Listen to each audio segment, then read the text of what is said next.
afternoon, everybody.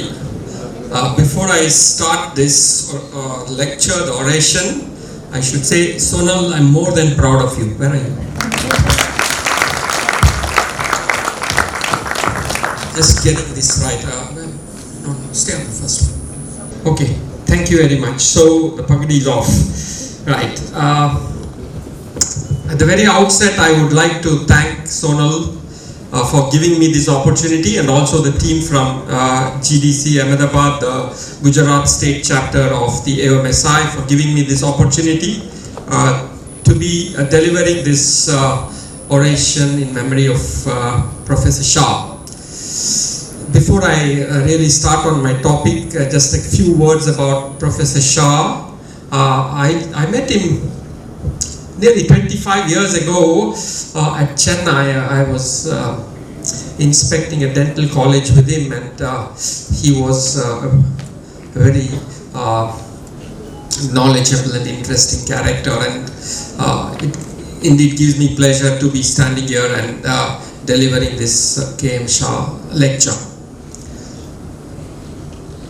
So, when Sonal asked me to talk about this is what I was told, that this lecture is called the Prerna Lecture, and the title of this is Legacy of Excellence.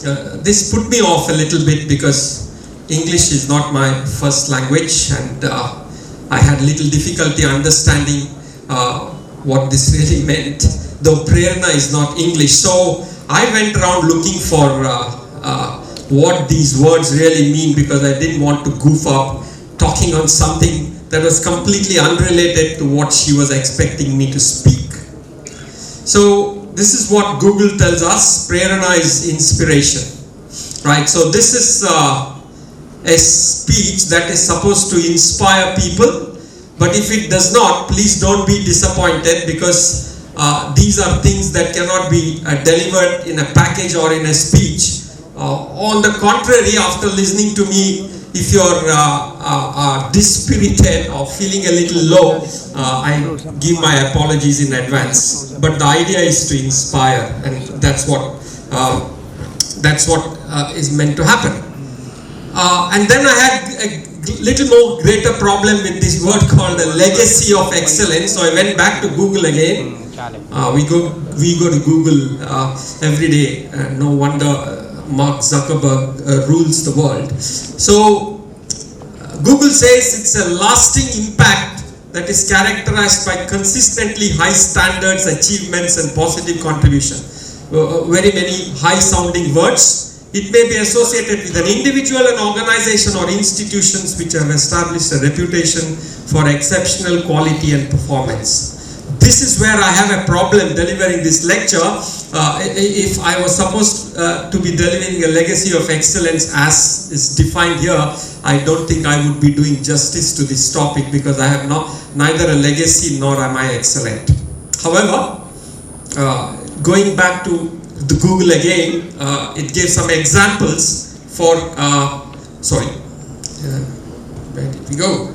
It gave some examples of a legacy for those of us who did not understand the high-flowing words in the previous definition. And as far as an individual is concerned, it is his guiding principles which represents his most enduring ideas and ideals. So I will ignore the aspect that I have a legacy of excellence, but I will try to talk about some of the ideas, and as I thought of ideals that have allowed me to survive, allowed me to reach where I am today in my career. So a number of aspects that I'm going to discuss today is very topical, things that are extremely relevant for you and for me as maxillofacial surgeons who are trying to contribute our skills and knowledge to the society. And the first aspect of my talk will be based on who is a maxillofacial surgeon. This is becoming a more and more difficult question to answer. I'm speaking about in the Indian context right now. Globally also there are various issues, but this discussion will concentrate on the Indian context, who is a maxillofacial surgeon? What are our competencies, core or otherwise, and how we have evolved as a specialty over the last many years. This is an extremely complex and fascinating thing to dwell into, and what I am going to speak to you about is a lot of things are about my experiences and also my conclusions as to who we are as a specialty. If we go back maybe 70 years, maybe 80 years backwards, there were no maxillofacial surgeons, there were oral surgeons, and all they did was extract teeth. So if we look at the evolution of the specialty itself, it is said that one of the most important paradigm shift happened during the Second World War, and that probably happened with people from England and the UK, where these people were involved in treating war injuries and got into the next level of managing problems on the facial region. But since I mentioned we are going to stick to the Indian context, we will pull back a little bit and see what we were 30 or 40 years ago. Mostly we did dental-alveolar surgery. Occasionally we did other things, like for example fix some fractures. Remember, we are talking about a day when there was no internal fixation of any means that was available in the form that we use today, but we still did fix fractures and occasionally treated some benign pathologies, right? Today we are talking about the year 2025. We are just coming forward about 40 or 45 years down the road. Someone who labels himself as a maxillofacial surgeon not only still pulls out those teeth with aplomb, but also fixes those fractures of the whole face, treats pathologies of all manner, not only of the face but head and neck, treats complex anomalies, congenital of the face, of the craniofacial skeleton, and also, coming to the most contentious subdiscipline of our times, they also do what is called as the aesthetic facial surgery. I might have left out a few other subdisciplines. So what has happened is we have broadened our horizon in such a way, in such a short period of time, that when we talk about what are the competencies, it keeps shifting temporally very quickly, and this creates controversies for various reasons. Right. I'm a past president of the AOMSI as well, and we have this group, a WhatsApp group. I saw this message in our WhatsApp group. So one of our group members had put this. So there was this whatever has come in the newspaper, that if dentists do cosmetology or aesthetic facial surgery, they could be jailed, and that there is no exemption for oral and maxillofacial surgeons too. This is something real that has come up somewhere. And then he puts this comment on the top, or as a comment, he says, "Dear friends, what now? Better to be within our boundary and flourish." So here is a point being made that we have to define what our boundaries are. I define that as the competencies, and then stay within that. It might be pulling out teeth, it may be putting in a few implants, it might be doing some fracture mandibles, and whatever else the rest of the world thinks you should be doing. And this is not somebody from the outside that's speaking, it's one of our own who has been a leader of our association. So it tells you there is a significant dichotomy, a conflict within our minds as to who we really are. I will just give you an example going back to the time I was a resident. That was about 37-8 years ago, when my bosses one fine day decided that we will start doing cleft lip and palate.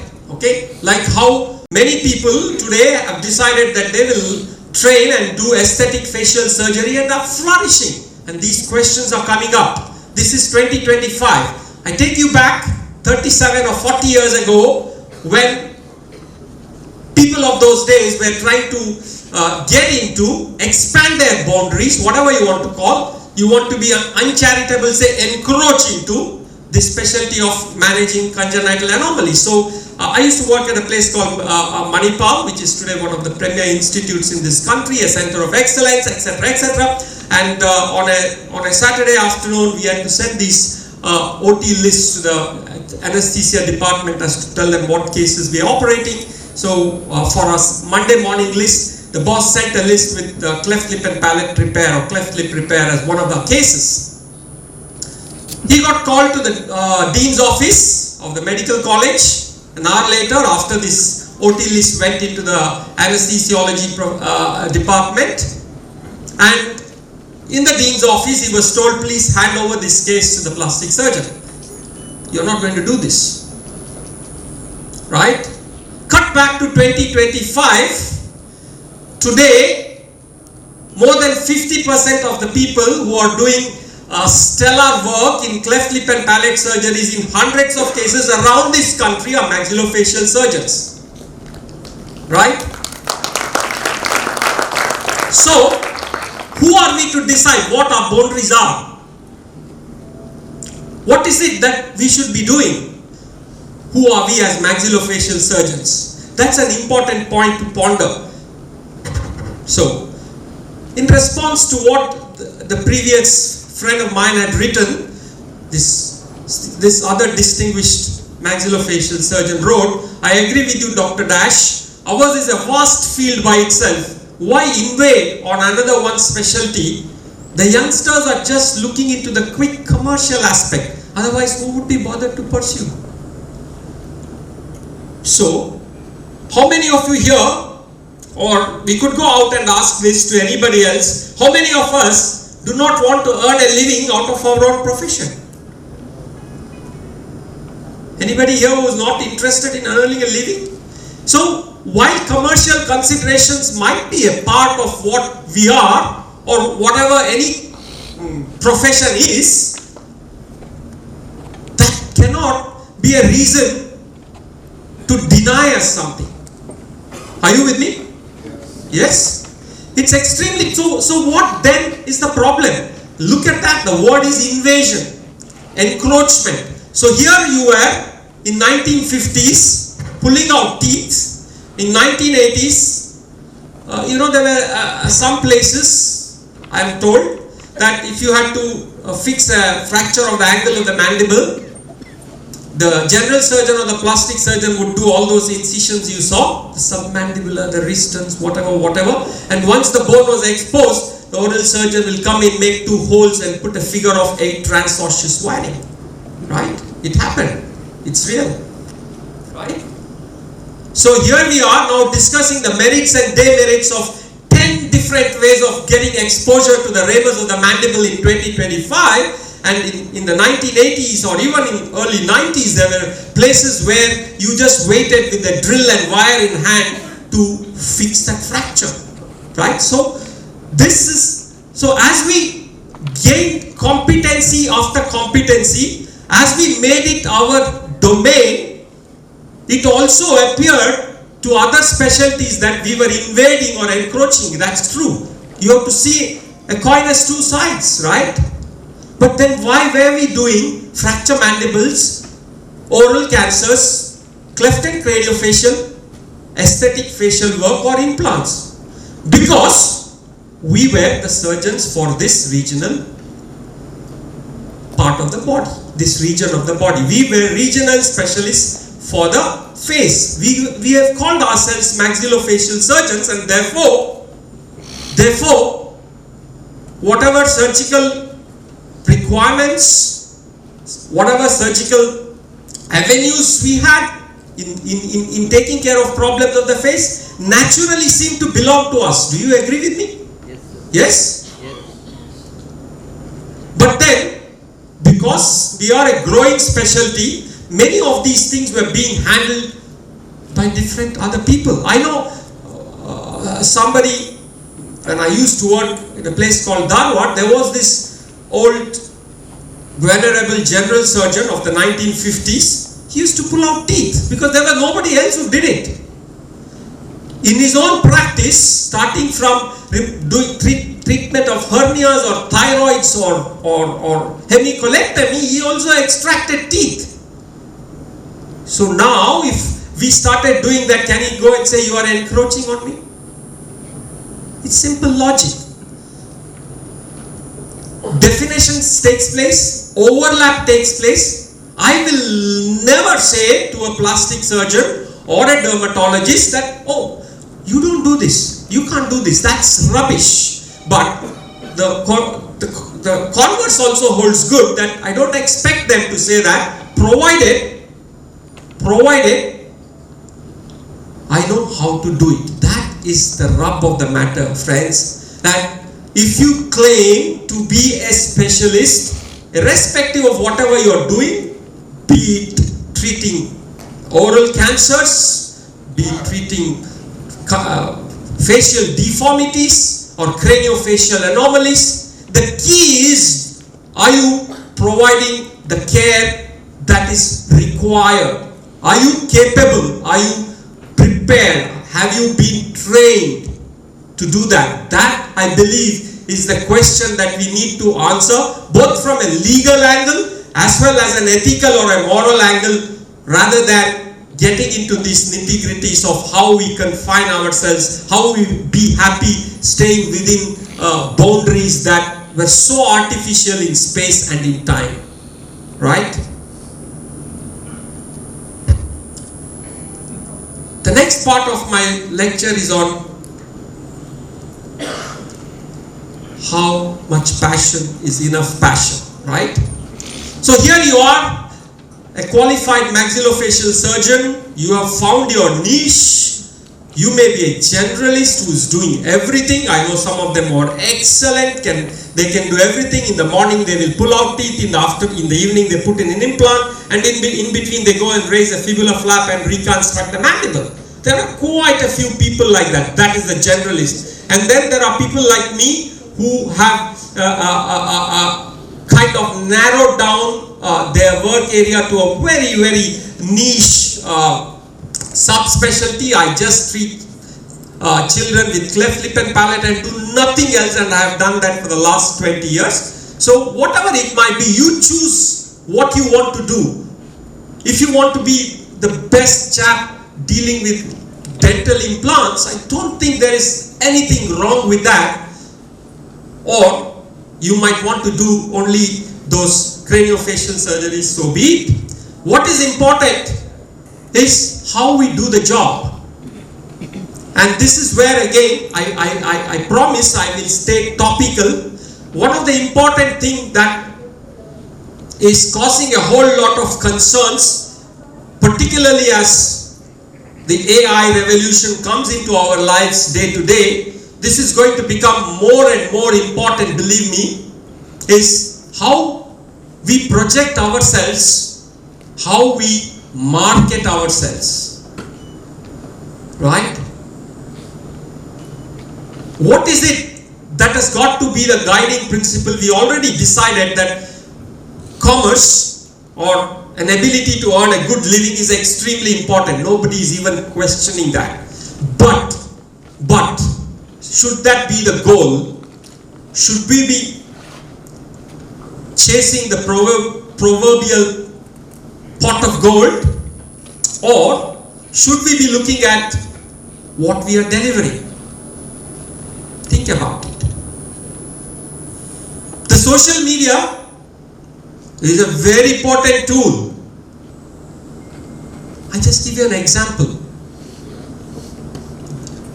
You heard of AO? AO is an organization that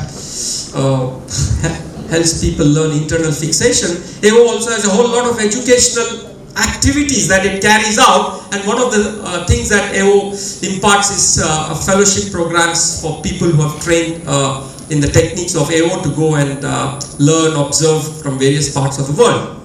So this is an incident. It's an extreme incident, but has a salutary effect on my mind at least as to what should be done and what should not be done, what must be done and what must not be done. So there was this young man from India who went in for this fellowship to somewhere near Andy's place, and then he was watching microvascular surgery happening there. He took some pictures, and lo and behold, it was on his Facebook page next day evening.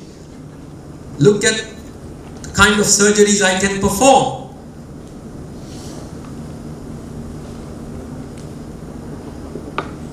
That's cheating, isn't it? Yes or no? So, as a consequence, they just called him back and said, your fellowship is no longer continuing, it's terminated. But that's not the point. The point is, today the AI revolution is there. You can change anything. It's a make-believe world, okay? It's not just the language. It's not just your polish. It's also making Sonal look like, who do you want to become, Sonal? No. Okay, making Sonal look like Kikta. It's possible. AI can do that. And Sonal can walk around saying, I am krishnamurthy Pranata. It's possible. In thoughts, in action, in the way you look at it, and so on. So when we already have these kinds of tools that are coming into our hand, if we have this unethical bent of mind where you want to project more than what you are, you want to project somebody else's work as yours, and so on and so forth, where are we heading? Where are we heading? Is very, very serious thing to think about.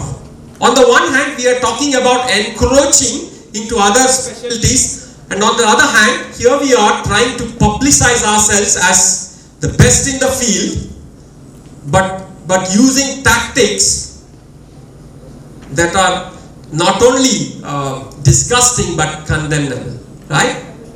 That is something, as far as I believe, is a no-go area. Think about it. Again, what is ethical and what is not ethical will keep shifting in space and in time. These are not things that are ironclad, but if you are wanting to be, if at the end of the day, by the time you hang your boots or your scalpel, you want to be known as somebody who contributed your skills, your care to the society, what will then be important will be the volume of your work and the quality of that work that you carried out, irrespective of whether you were doing impacted wisdom teeth or craniofacial surgery. I don't think it matters. What matters is, did you keep your patient's interest at all times in your mind? Were you able to, by your levels of skill, by continuing to educate, continuing to obtain knowledge as you are doing now on a continuing basis, by thinking about what the patient or the parent wants, did you manage to provide outcomes for your patients that makes you sleep peacefully?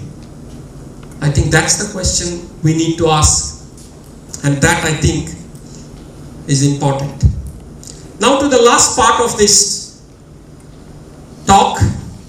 Remember, I'm trying to talk about my ideas and what I think are my ideals. Many people might disagree with what I'm going to talk about now, but this is DEI. Do you know what is DEI? How many of you have heard of DEI? Raise your hands. Yeah. Right. It's extremely important. from what I understand with my straw poll, most people are not aware. If you are able to read the small print, once again I went to Google. The DEI stands for diversity, equity and inclusion, right? And as of January the 21st, it is being trashed in one part of the world. I won't tell you where. It is being dismantled. But since we don't know what DEI is, let us go and look at what that is and get a small toehold into what it might be. Don't bother too much about what you read here. This is Google again. Basically, what I'm trying to say is that as maxillofacial surgeons, as citizens of a country, as parents, as children, as husbands, as wives, this is something that should guide most of the things that we do, whether we do it during our work or at home or wherever else. This is the last of my spin for today.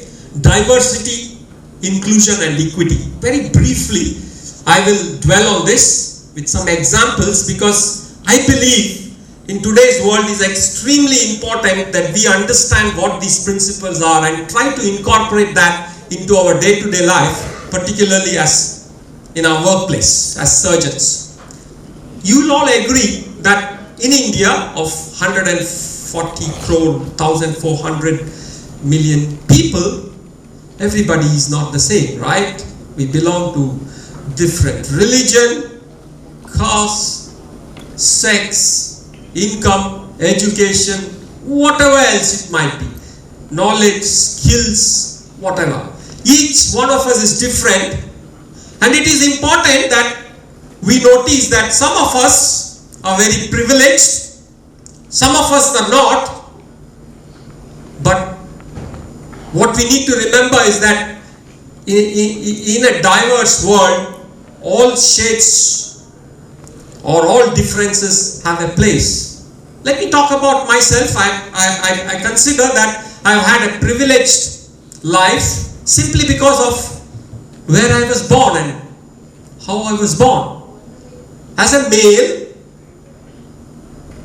in a seriously patriarchal society, as somebody who came from a family of educated people, who also came from one of the higher castes in such seriously caste-ridden society as ours, I had all the advantages in my life and I turned out to be what I turned out to be.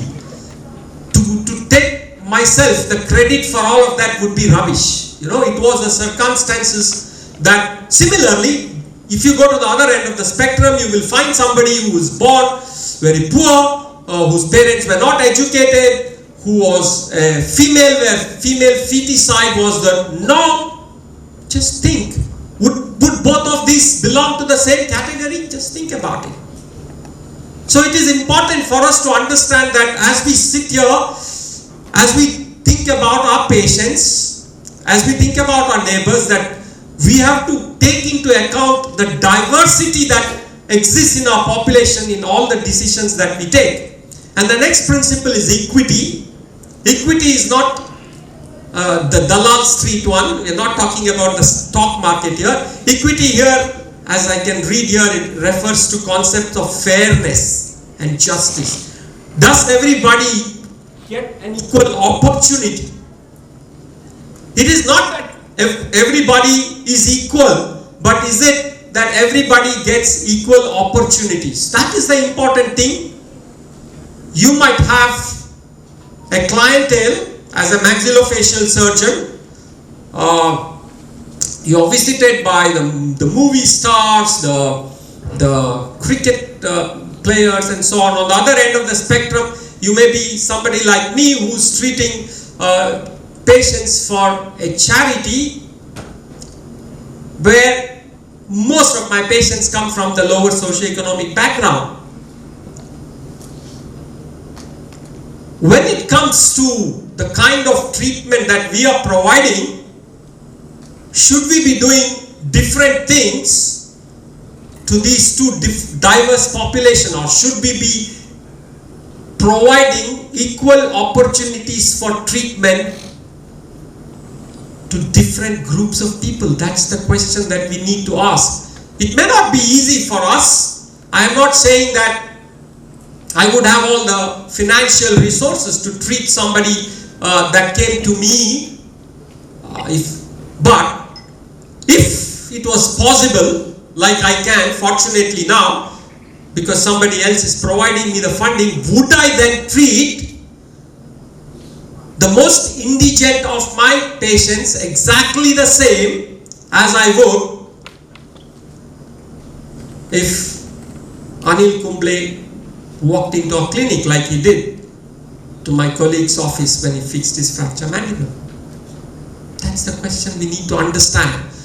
Do we believe, and this holds good in life as well. And the last of this principle, interrelated principle, is inclusion.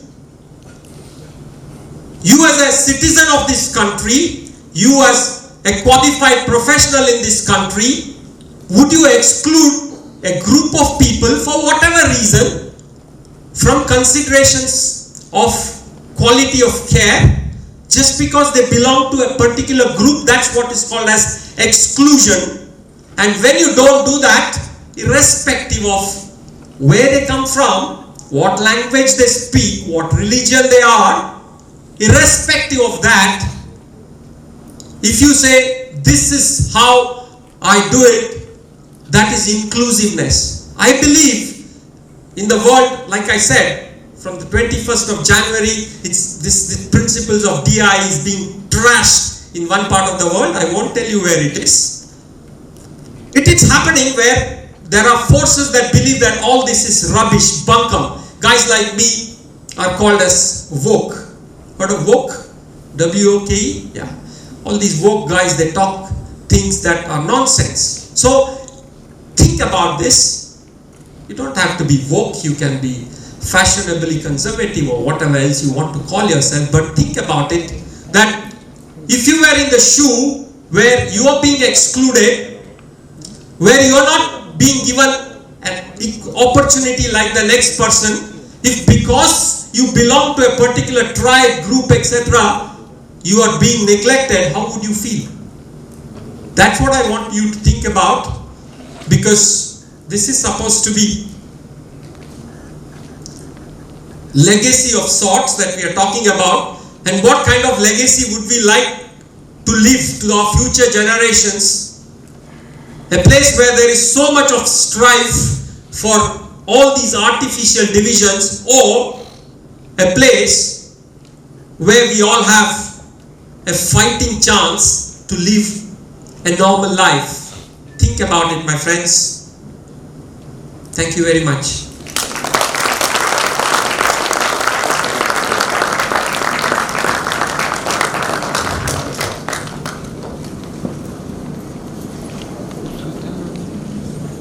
Can I take a dig at Sonal while she's coming? So, a lot of this is about GYAN. Now, in the light of what I spoke, I also want you to think about two other things. GYAN is very important. Guys keep coming every year. She keeps conducting this every year. But in addition to GYAN, to be good clinicians, you also need two more other qualities. One is what is called Vivek. What is Vivek? Yeah, is wisdom, and the other one is Samvedana, empathy. Yes. So GYAN with Vivek and Samvedana. Thank you. Thank you very much, sir. This is precisely the reason why I called Krishnamurthy sir, because it is one thing to know surgery.